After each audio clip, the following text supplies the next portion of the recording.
Allahumma shalli wa sallim wa barik alaih. Kaum muslimin, kaum muslimat, sampailah kita pada acara inti, yaitu tausiah.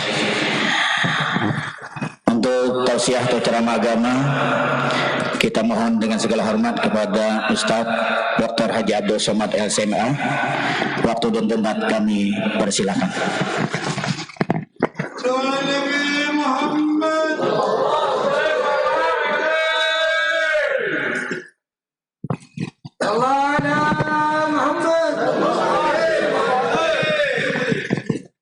Bismillahirrahmanirrahim.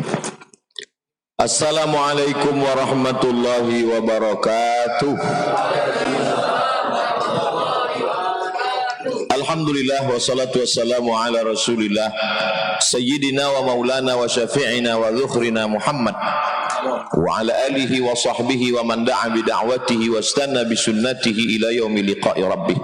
Al-habaib, al-afadil, al-ulama, al-ajilla, matta'ana Allahu bituli umurihim wa bihusni adabihim wa lutfihim. Asallahu an yaj'alana min muhibbihim wa yujmi'ana ma'al habibil mustafa fi jannatihil ula. Kata Sayyidina Abu Bakar Siddiq, an asila ila qarabati Rasulillah sallallahu alaihi wasallam, menyambung silaturahim dengan kerabat zuriat Rasulullah sallallahu alaihi wasallam. Ya, lebih aku sukai, lebih aku cintai min an asila ila qarabati, daripada menyambung silaturahim dengan kerabatku sendiri. Yang bicara begitu adalah orang yang dijanjikan Allah Ta'ala masuk ke dalam surga, al-ashrah al-mubasyaruna bil jannah, 10 di antara sahabat Nabi yang dijamin masuk dalam surga Jannatul Firdaus. Dan bil khusus lagi masuk surga itu ada dari pintu Babur Rayyan, ada dari pintu Babus Shalah, ada dari pintu Babul Jihad. Tapi ada seorang sahabat, kata Nabi, masuk surga min haitsu sya'a, dari pintu mana saja yang dia sukai. Di antara sahabat Nabi yang masuk surga sesuai pintu mana yang dia sukai adalah Sayyidina Abu Bakar Siddiq. Meskipun begitu dia berkata, aku lebih suka menyambung silaturahim dengan kerabat keluarga Rasulullah daripada menyambung silaturahim dengan keluargaku sendiri. Maka Abdul Somad datang ke Sampit, Kota Waringin Timur, Kotim. Salah satunya adalah menyambung silaturahim dengan zuriat Rasulullah sallallahu alaihi wasallam. Para habaib yang tak dapat saya sebutkan satu persatu, insyaallah kita semua dimuliakan Allah Subhanahu wa taala. Amin ya rabbal alamin. Ada manusia ini yang mengalir darah Nabi dalam dirinya, tapi ada satu lagi darah Nabi tidak ada mengalir, tapi di mereka disebut dengan pewaris para nabi, yaitu yang di dalam hati dan pikiran mereka ada Al-Quran dan Sunnah Nabi Muhammad sallallahu alaihi wasallam. Mereka itulah yang disebut dengan al-ulama warasatul anbiya. Maka dua-duanya ada di sini. Habaib ada, ulama ada. Abdul Somad pencinta habaib dan ulama. Bukan banyak juga beberapa orang nanya saya, Ustaz Somad zuriat Nabi, Nabi Adam ya, kata saya. Nabi Muhammad tidak. Tapi insyaallah saya mudah-mudahan diakui menjadi umat Nabi Muhammad sallallahu alaihi wasallam. Bukan karena amal saya, bukan karena doa saya, tapi karena amin yang keluar dari mulut hamba-hamba yang dicintai Allah. Tidak tahu entah dari bibir yang mana doa itu menembus pintu-pintu langit. Itulah makanya kita selalu meminta doa orang. Hidup ini cuma dua, meminta doa, didoakan, mendoakan. Ada kalanya kita mendoakan, ada kalanya didoakan. Tapi saya yakin hidup saya lebih banyak didoakan oleh orang-orang soleh. Hadir pula bersama kita pada kesempatan yang mulia ini anggota DPD RI. Dulu saya kalau melihat DPD itu adalah puncaknya, karena itu hanya ada di pusat Jakarta, tidak ada DPD kabupaten, DPD RI. Tapi kalau duduk bersama DPD RI dari Kalimantan Tengah ini, duduk bersama beliau seperti tidak DPD, seperti orang biasa saja. Kadang saya lupa kalau beliau anggota DPD. Nah itu. Jadi sejak bertemu beberapa tahun yang lalu, kemudian tahun lalu saya datang kemari dibawa beliau ke Kota Waringin Barat, tabligh akbar ramai sekali.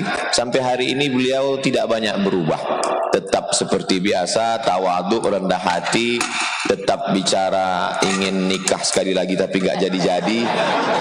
Jadi Masya Allah, tolong nanti kalau mau diupload ke itu yang tadi dibuang.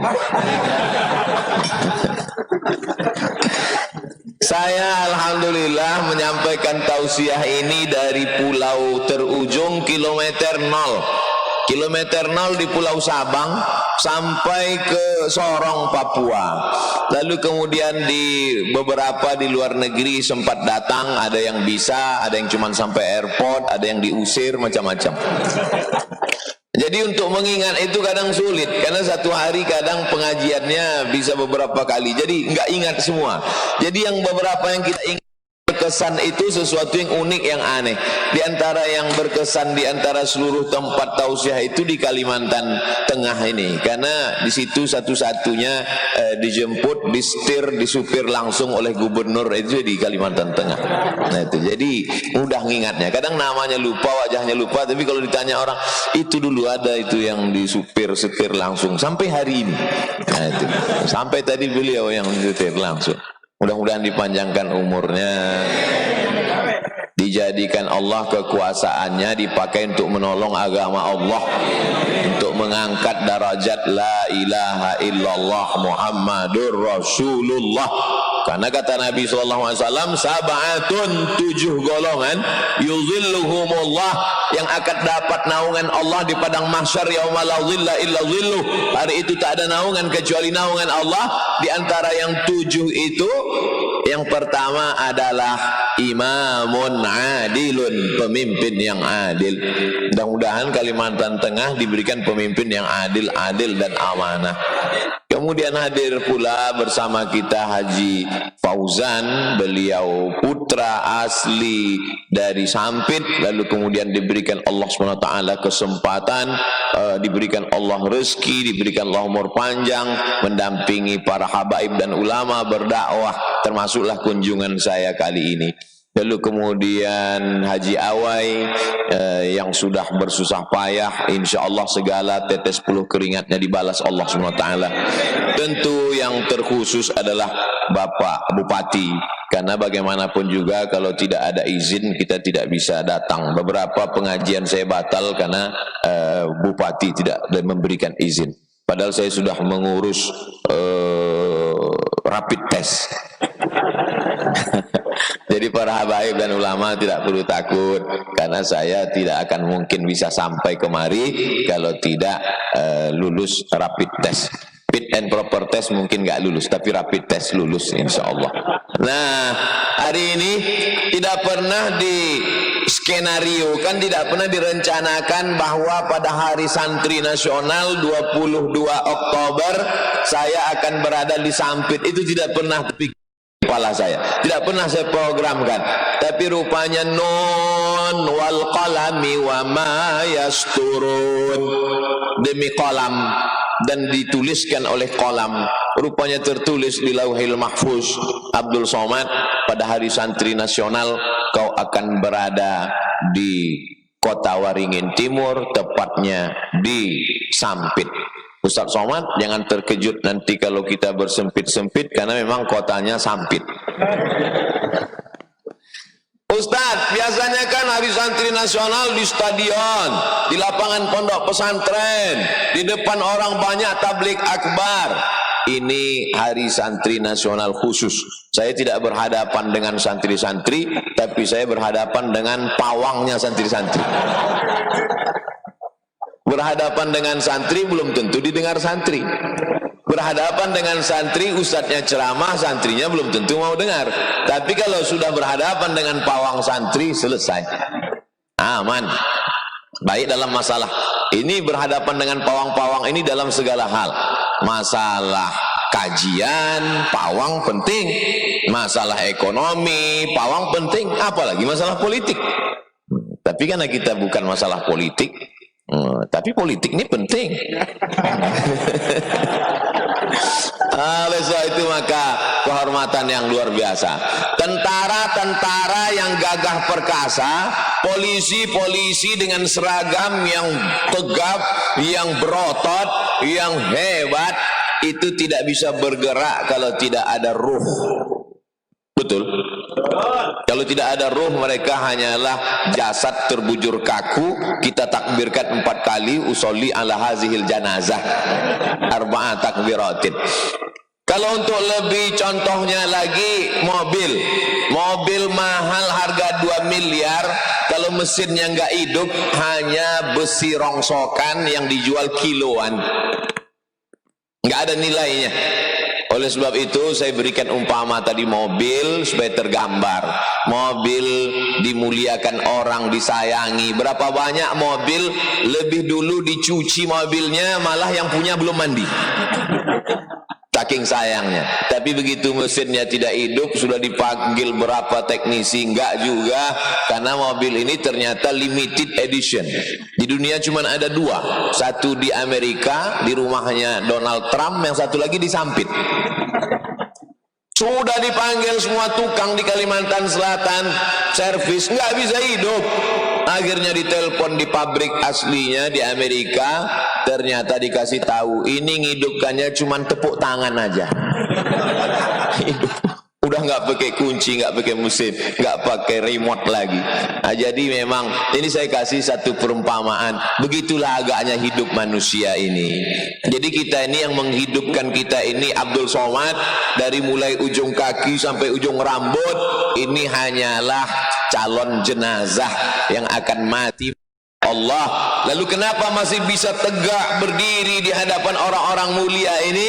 Karena masih diberikan Allah detak jantung. Maka kata Nabi, ala fil jasadi mudghah, ketahuilah di dalam jasad ini ada segumpal. Idza shalahat shalahal jasadu kulluh. Kalau yang segumpal, sekepal, segenggam ini baik, maka yang lain ikut menjadi baik. Tapi kalau dia sudah rusak, maka yang lain ikut menjadi rusak. Secara zahir dan batin itu memang yang dikatakan Nabi. Yang paling ngerti ucapan Nabi ini adalah dokter. Makanya penyakit yang paling ditakuti ya penyakit segumpal ini, penyakit jantung.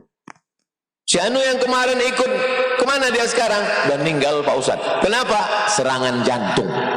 Belum pernah. Kenapa dia meninggal? Kena kudis. Itu makanya ini yang paling penting.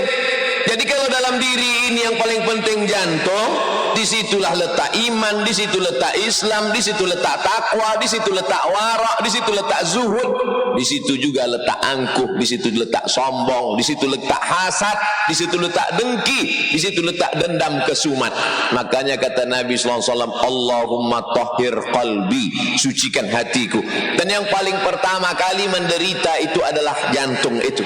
Khatamallahu ala qulubihim, dari jantung baru menular ke mata, wa ala sam'ihim ke telinga, wa ala absarihim ke mata. Kalau sudah jantung hitam gelap tertutup, mata tertutup, telinga tersumbat, selesailah, sudah tamat riwayat summum bukmun umyun fahum. Oleh sebab itu pertemuan-pertemuan kita ini adalah dalam rangka menghidupkan kolbu, menghidupkan jantung.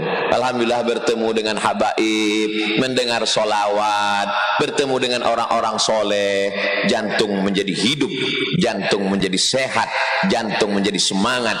Kalau sudah jantungnya sehat, kolbunya kuat, imannya kuat, imunnya naik, covidnya hilang. Jadi majelis-majelis itu gunanya begitu. 600 orang, gak boleh kumpul banyak, 300, gak juga boleh 250. Ini untuk hadir ke majelis ini sama sulitnya untuk menjadi anggota DPD dan gubernur nampaknya. Nah, oleh sebab itu maka orang-orang yang khusus-khusus ini mudah-mudahan kita mendapat tempat khusus pula bersama Nabi Muhammad sallallahu alaihi wasallam. Jadi kalau dalam mobil itu yang penting adalah mesinnya, kalau dalam diri yang paling penting adalah jantungnya, maka dalam umat ini ada mesin dan ada jantungnya. Kalau dalam diri yang paling penting jantungnya, kalau dalam mobil yang paling penting mesinnya, maka dalam umat ini pun ada jantung umat ini, penggerak umat ini. Kalau dia tidak ada, maka umat ini tidak akan bergerak. Di antara jantung umat yang menggerakkan umat di zaman ini, di saat ini, inilah dia yang gambarnya sedang dipajang. Sayyidi Al-Habib Umar bin Hafiz, jantung umat zaman ini. Kalau dia sudah datang, bergerak umat itu. Maka setahun sekali dia datang. Tahun ini tidak datang karena COVID. Mudah-mudahan di masa akan datang. Dulu sebelum beliau, nih Sayyid anak beliau, Sayyid Ahmad yang atas, Sayyid Ahmad, ayah beliau Sayyid Muhammad, beliau lagi Sayyid Alawi, ayah beliau lagi Sayyid Abbas, Sayyid Ahmad bin Muhammad bin Alawi bin Abbas bin Abdul Aziz, sanadnya sampai kepada nasab Al-Hasani, Sayyidina Al-Hasan bin Sayyidatuna Fatimah binti Sayyidina wa Maulana Muhammad sallallahu alaihi wasallam. Jadi ketika kita mendekat kepada jantung ini, maka makin kuat pula lah kekuatan kita. Oleh sebab itu majelis-majelis maulid ini mesti tetap dihidupkan. Karena kalau tidak, kita akan lemah. Dan kalau sudah lemah, datanglah penyakit-penyakit itu tadi. Maka di dalam majelis maulid itu dibaca Simtud Durar, dibaca Dhiyaul Lami, dibaca Al-Barzanji, dibaca Burdah. Makin dekatlah kita pada sumber kehidupan. Kalau bukan karena dia, tidak akan ada alam semesta. Kalau bukan karena dia, tidak akan ada surga dan neraka. Kalau bukan karena dia, tidak akan ada umat manusia. Dialah Sayyidina wa Maulana Muhammad sallallahu alaihi wasallam. Apa kata Nabi Adam waktu berdoa? Rabbana zalamna anfusana wa illam taghfir lana wa tarhamna lanakunanna minal khasirin. Setelah itu apa kata Nabi Adam? Allahumma inni as'aluka bihaqqi Muhammad sallallahu alaihi wasallam. Ustaz, kayaknya Ustaz salah nih ceramah. Masa Nabi Adam nyebut Nabi Muhammad? Adam, Idris, Nuh, Saleh, Ilyas, Zakaria. Sampai jauh berapa ribu tahun itu baru sampai ke dia. Kok tiba-tiba Nabi Adam menyebut nama dia? Kata Allah Ta'ala kepada Nabi Adam, nama siapa yang kau sebut tadi wahai Adam? Nama Muhammad sallallahu alaihi wasallam. Dari mana kau tahu dia? Dari mana kau mengenal dia?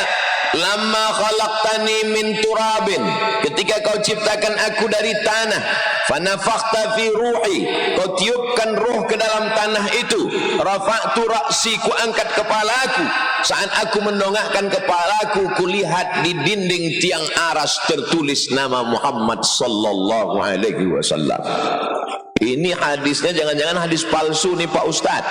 Baca lengkap tentang sanadnya, pembahasan rijalnya, tentang rawinya, tentang jarah dan ta'dilnya dalam Mafahim itu sahah. Bahkan Ibnu Taimiyah dalam Majmu' Fatawa menyebutkan beberapa riwayat yang seirama dengan itu, bahwa Nabi Adam sudah melihat nama Sayyidina Muhammad sallallahu alaihi wasallam. Jadi Adam pun tidak akan hidup kalau bukan karena Muhammad sallallahu alaihi wasallam. Alam semesta tidak akan bergerak kalau bukan karena dia. Itulah maka majlis kita adalah majlis yang menghidupkan jantung, majlis yang menghidupkan mesin ibarat motor, majlis yang menghidupkan kolbu. Maka kolbu itu bergetar ketika nama dia disebut. Kenapa kita tidak langsung saja kepada dia? Kenapa kita tidak langsung saja kepada Allah? Bukankah kita ini manusia yang sama seperti dia? Betul, tapi dia dipilih oleh Allah Subhanahu wa ta'ala. Jangan kau sangka jadi nabi itu seperti orang mau ikut tes CPNS. Nabi itu bukan ada tesnya, itu dipilih oleh Allah Subhanahu wa ta'ala, dan pilihan Allah jatuh kepada dia, dan Allah memilih dia, sampai-sampai Allah pun beradab dalam tanda kutip kepada dia.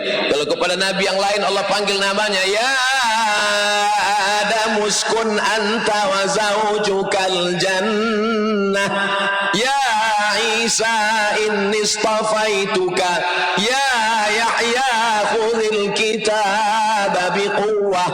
Tapi kepada dia tak pernah dipanggil namanya. Apa kata Allah kepada dia? Ya ayyuhan nabiyyu jahidil kuffar, ya ayyuhar rasul balligh ma unzila ilaika min rabbik.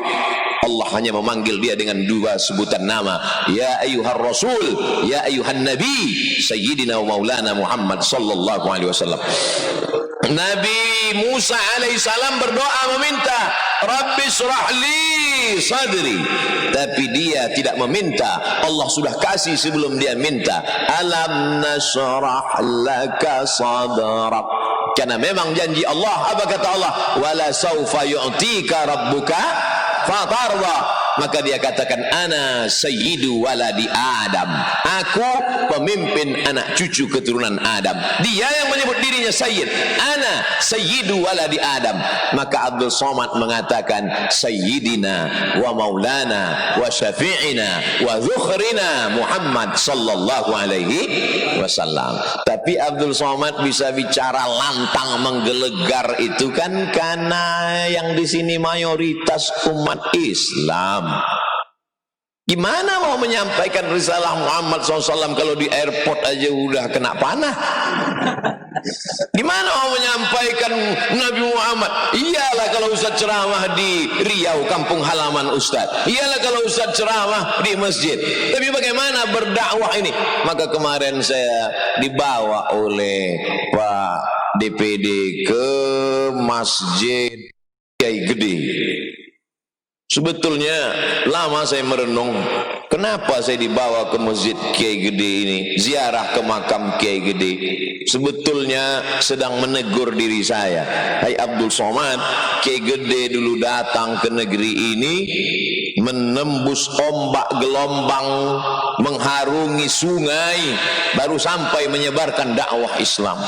Kau sampai kemari naik helikopter, Abdul Somad. Sebetulnya saya cuma mau ngasih tahu saya naik heli tadi. Begitu banyak kemudahan. Jadi sebetulnya sedang mengukur apa yang dilakukan Abdul Somad ini belum ada apa-apanya. Tapi jangan lupa pula di balik kedatangan Kiai Gede di situ beliau diutus oleh Sultan. Jadi Sultan Suryan Shah, lalu kemudian adik beliau, lalu kemudian mengutus para ulama. Oleh sebab itu ulama dan umara tidak bisa dipisahkan.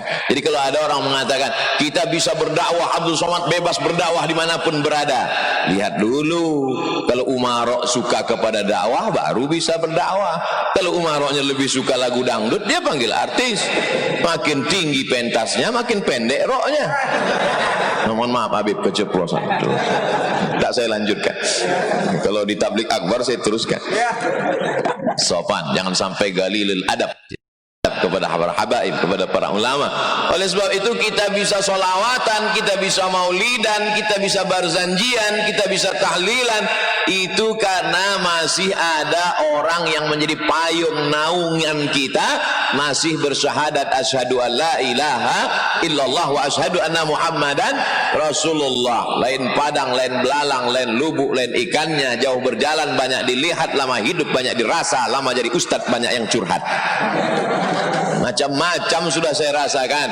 Ada yang jadwal di cancel, ada yang sudah sampai airport disuruh pulang, ada yang sudah sampai hotel dicabutkan pisau, ada yang disediakan baleho disuruh jangan datang kemari.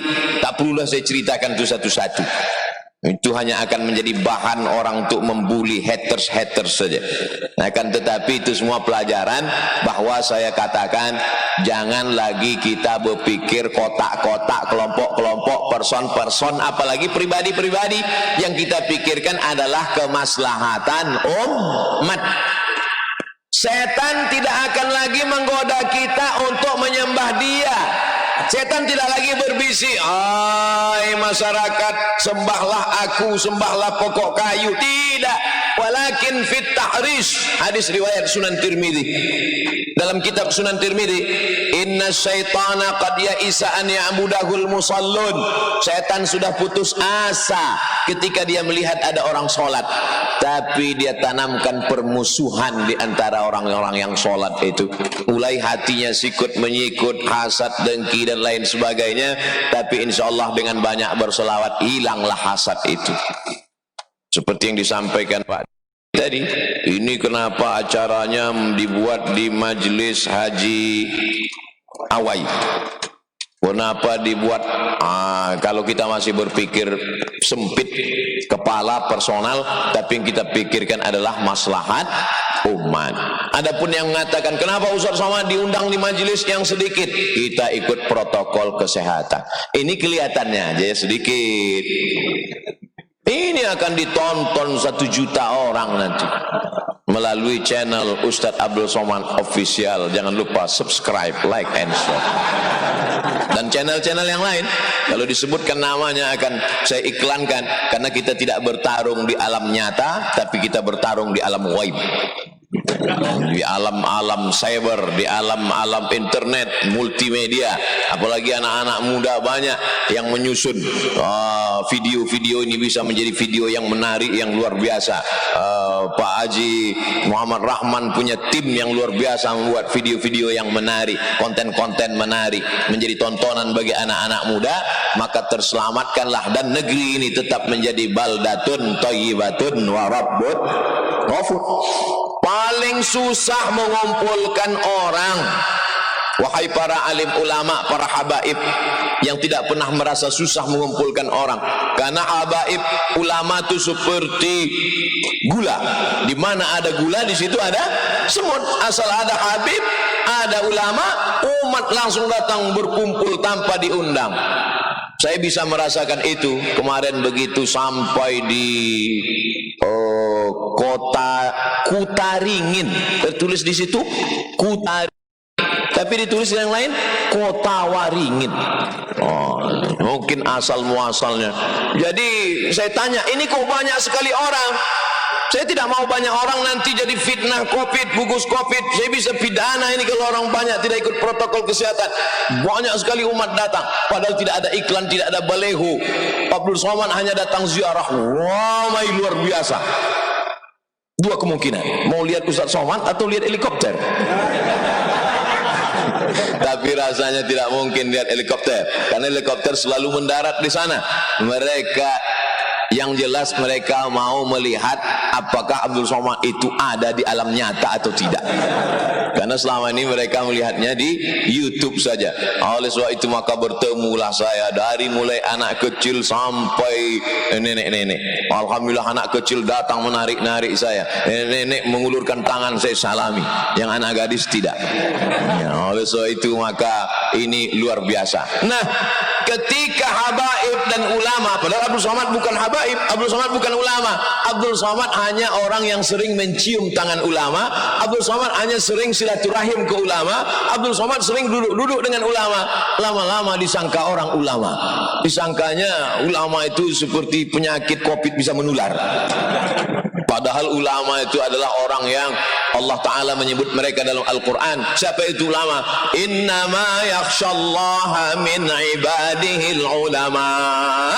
Mereka adalah yang takut kepada Allah. Siapa itu ulama? Al-ulama warasatul anbiya. Ulama adalah yang mewarisi sifat-sifat Nabi Muhammad sallallahu alaihi wasallam. Jadi kalau sudah ada habaib, ada ulama, maka magnetnya itu luar biasa. Kalau mau tahu bagaimana sulitnya mengumpulkan orang, tanyalah caleg-caleg. Gimana susahnya mengumpulkan orang banyak.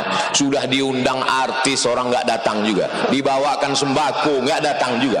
Tapi kalau sudah ada habaib, ada ulama, cukup dengan mikrofon salawat. Sallallahu ala Muhammad marhaba. Sallallahu alaihi wasallam. Berdatangan umat, semangat semua umat, bahkan lupa mengunci pintu rumah. Tapi diselamatkan Allah Ta'ala, tidak ada barang yang hilang. Kenapa? Karena begitulah rupanya kecintaan. Kalau sudah orang cinta, makanya kata pepatah Arab, al-hubbu yu'mi wa yusim. Cinta itu bisa membutakan, cinta itu bisa membuat orang tuli, cinta itu bisa melupakan segala sesuatu. Ada seorang yang jatuh cinta sampai gila, dan dia termasuk yang sehat karena didoakan di samping Ka'bah. Azan. Masya Allah. Kita tunggu selesai azan. Allahu Akbar, Allahu Akbar. Allahu Akbar, Allahu Akbar.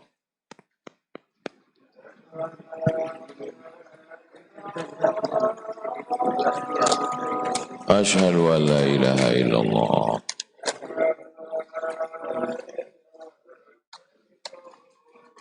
Asyhadu an la ilaha illallah.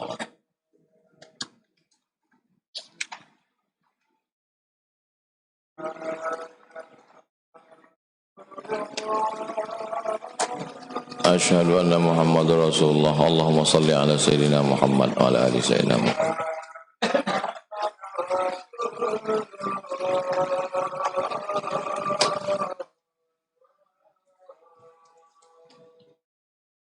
Asyhadu anna Muhammadar Rasulullah. Allahumma salli ala Sayyidina Muhammad wa ala ali Muhammad.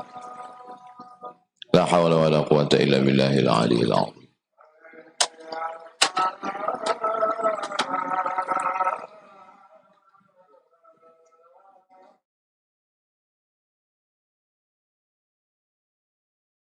La hawla wa la quwwata illa billahil aliyyil azim.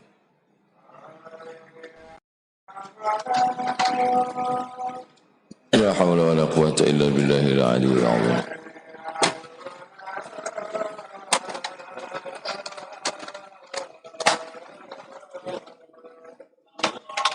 La hawla wa la quwwata illa billahil aliyyil azim. Allahu Akbar, Allahu Akbar. La ilaha illallah Muhammadur Rasulullah SAW. Allahumma rabba hadhihi da'wati tammati wassalatil qa'imah ati sayyidina Muhammadan al-wasilata wal fadilah wasyarafa daratal aliyatal rafi'ah wa ba'athu Allahumma maqaman mahmudan alladhi wa'adta innaka la tukhliful mi'ad ya arhamar rahimin. Ini kunjungan saya yang keberapa ke Sampit? Kedua. Dulu kalau tidak salah pernah saya diundang ke Sampit, lalu kemudian di pondok pesantren yang menurut penilaian sebagian orang tidak bisa menampung banyak orang. Lalu ada panitia mengatakan ke saya, insya Allah Ustaz Somad nanti bisa kita pindah ke stadion, ke lapangan lebih besar. Kita akan suruh Pak Gubernur untuk memindahkan. Ternyata di Sampit kekuasaan gubernur tak berlaku. Ulama dan Habib lebih berkuasa daripada gubernur. Begitulah kalau penguasa takut kepada Allah, karena dia melihat ini ulama, ini orang yang mesti dikedepankan. Mudah-mudahan sampai hari kiamat negeri ini tetap dipimpin orang yang takut kepada Allah Subhanahu wa taala. Jadi kesimpulan dari yang saya sampaikan dari awal sampai akhir tadi, pertama, bahwa kita mesti sering-sering menyambut silaturahim dengan habaib dan ulama, karena itu sunnah. Yang kedua, majelis-majelis maulid terus ada untuk menguatkan jantung, untuk menguatkan mesin tadi, karena kalau tidak lemah maka nanti umat ini akan dirusak oleh narkoba, oleh LGBT, oleh pergaulan bebas. Karena kalau sudah barisan ini lemah, disitulah setan masuk.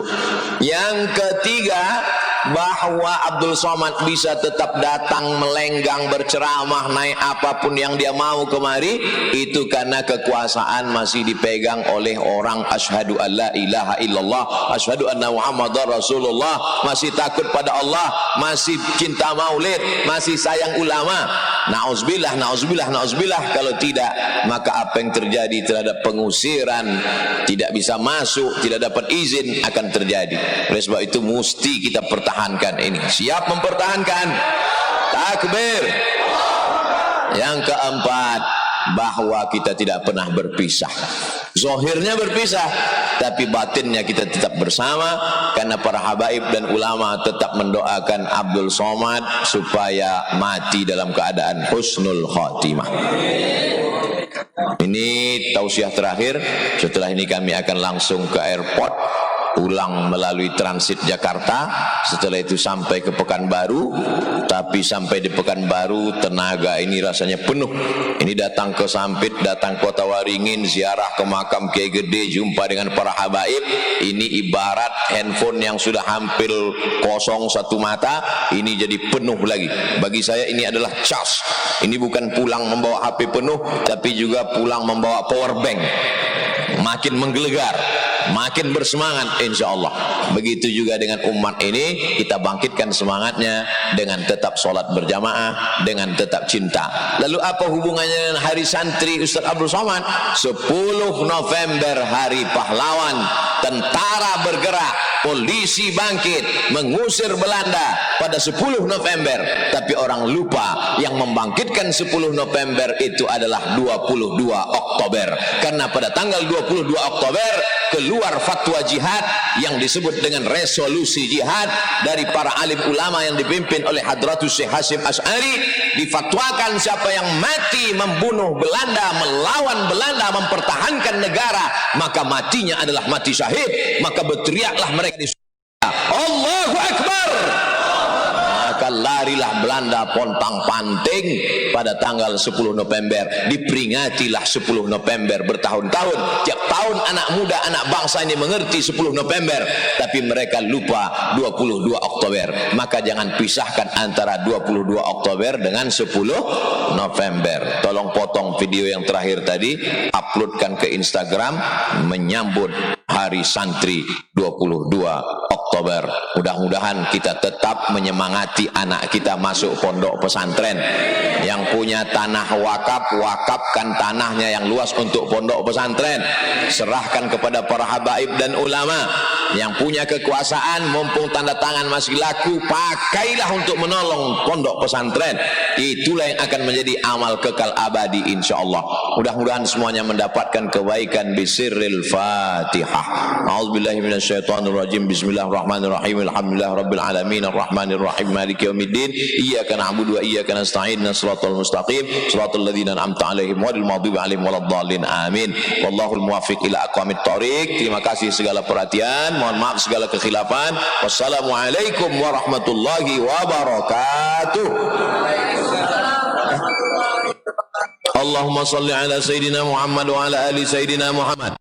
Allahumma inna natawassalu ilaika bihaqqi nabiyyika Muhammadin sallallahu alaihi wasallam wa alihi at-tayyibin at-tahirin wa ashabihi al-mayamin wal malaikatil muqarrabin wasyuhada'i was salihin.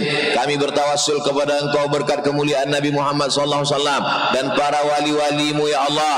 Tuyassir lana umurana, mudahkan urusan kami. Tufarrij kurubana, lepaskan kami dari segala masalah. Tuballigh maqasidana, sampaikan maksud niat baik kami. Wa tarham mautana, rahmati saudara kami yang sudah meninggal dunia. Wa tashfi mardana, sembuhkan saudara kami yang sakit. Wa tarzuqana rizqan halalan thayyiban mubarakan fih, berikan kami rezeki yang halal. Wa anta ja'al abna'ana wa banatina minas salihin was salihat min huffazil Quran wal hafizat. Jaga anak-anak kami dari segala perbuatan keji dan mungkar ya Allah. Allahumma rzuqna imaman adila, berikan kami pemimpin-pemimpin yang adil dan amanah, bupati adil dan amanah, gubernur adil dan amanah, yang bersyahadat menolong agamamu. Asyhadu an la ilaha illallah wa asyhadu anna sayyidana wa maulana Muhammadar Rasulullah. Allahumma la tada' lana dhanban illa ghafartah, wala aiban illa satartah, wala musafiran illa wasaltah, wala maridan illa syafaitah, wala mayitan illa rahimtah, wala hajatan min hawaijid dunya wal akhirati laka ridha wa lana fiha salah illa qadaitaha wa yassartaha ya arhamar rahimin. Rabbana atina fid dunya hasanah wa fil akhirati hasanah wa qina adzaban nar. Wa sallallahu ala sayyidina wa maulana Muhammad wa ala alihi wa sahbihi wa sallam. Alhamdulillahi rabbil alamin. Taqabbalallahu minkum minna wa minkum taqabbal ya karim.